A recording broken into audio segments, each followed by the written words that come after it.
28 வயசாகியும் வேலைக்கு போகாத இளைஞர் தன்னோட அப்பா கிட்ட ஒன்னால தான் என் வாழ்க்கை பாலா போச்சுன்னு சொல்லி தினமும் சண்டை போட்டுட்டே வந்திருக்கிறாரு.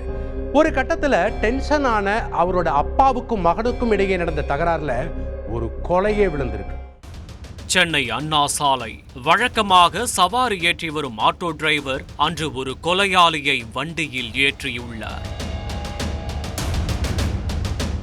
தகவல் அறிந்ததும் சட்டென உஷாரான அந்த ஆட்டோ டிரைவர் பாரிஸ் கார்னர் சென்று கொண்டிருந்த வண்டியை திருப்பி ட்ரிபிள் கேன் போலீஸ் ஸ்டேஷனுக்கு விட்டுள்ளார். அங்கு பணியில் இருந்த காவலர்களிடம் சார், என் வண்டியில 2 கொலையாளிகள் இருக்காங்க என தெரிவிக்கவும் பதறி போன போலீசார் ஆட்டோவில் இருந்த பாசஞ்சரை சுற்றி வளைத்துள்ளனர்.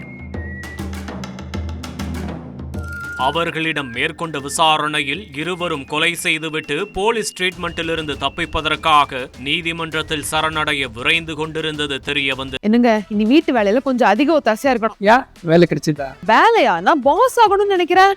எப்படி? பாஸ் வாலா. பி தி பாஸ் இருக்கிறது.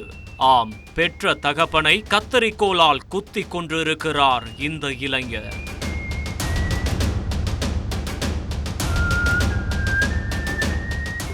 இவரின் பெயர் ஆதித்ய நாராயணன். சென்னை ஆதம்பாக்கம் அருகே உள்ள தில்லைகங்கா நகர் பகுதியைச் சேர்ந்த முரளிதரன் என்பவரின் மகன். தனியார் கட்டுமான நிறுவனத்தில் வேலை பார்த்து வந்த முரளிதரன் 10 வருடங்களுக்கு முன்பு வரை அவருடைய மனைவி ரோஹிணி மற்றும் 2 மகன்களுடன் சந்தோஷமாகவே வாழ்ந்திருக்கிறார்.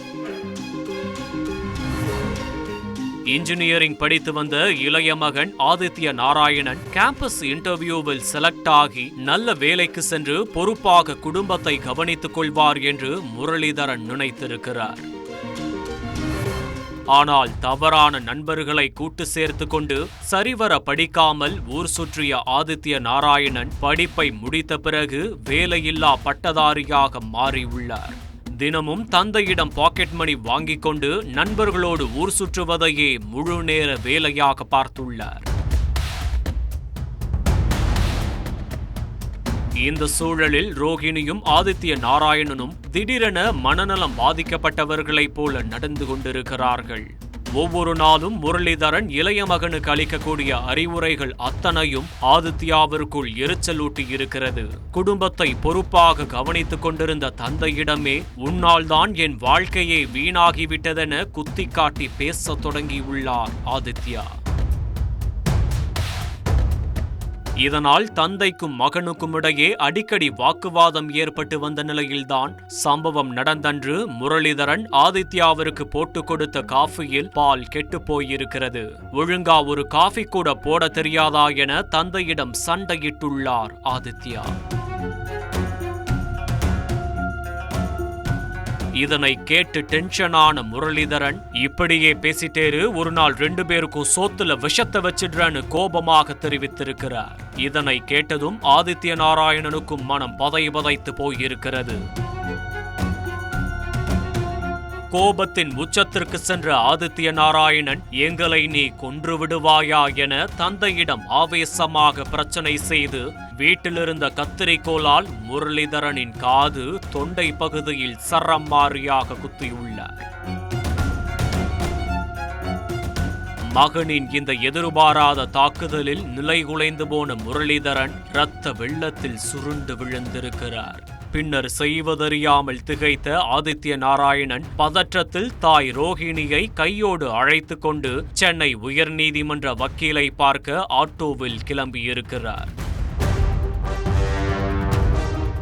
ஆனால் ஆட்டோவில் செல்லும் போதே அண்ணன் பிரசன்ன வெங்கடேசனுக்கு போன் செய்த ஆதித்யா நடந்த சம்பவத்தை அப்படியே விவரித்திருக்கிறார்.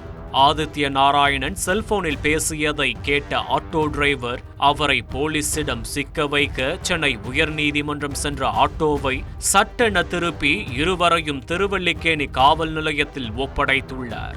ஒரு அம்மாவும் இந்த சம்மந்தப்பட்டவர் ஒருத்தர் நின்றுந்தாரு. அவர் தான் என்ன கேட்டார், ஆட்டோ வருமானு கேட்டார். டீசெண்டாக கேட்டார். ஃபர்ஸ்ட்டு அவங்க அம்மா வந்து அன்ஸ்டேபிளாக தெரிஞ்சாங்க. பாரிஸ் போகணும்னு சொன்னாங்க. சரி உட்காருங்க சார் அப்படின்ட்டு போயினே இருந்தோம். ஒரு கிலோமீட்டர்லேயே அவங்க அம்மா என்ன சொல்லிட்டாங்கன்னா, அப்பனையே கொண்டியடா அப்படின்னாங்க. ஒருத்தவங்க வந்து இன்னொரு விஷயம் சொல்லும் போது ஆட்டோக்காரனை மிரட்டுவாங்க, நிப்பாட்டாத போ அப்படின்வாங்க. இல்லை கொலைகாரனை பார்த்தா என்ன சொல்லுவாங்கன்னா, ஒன்று மிரட்டுவாங்க, பதட்டமாக இருப்பான். இவர் பதட்டமும் இல்லை, என்னை மிரட்டவும் இல்லை, குழந்தைத்தனமாக கம்முன்னு உட்காந்து நிற்கிறாரு.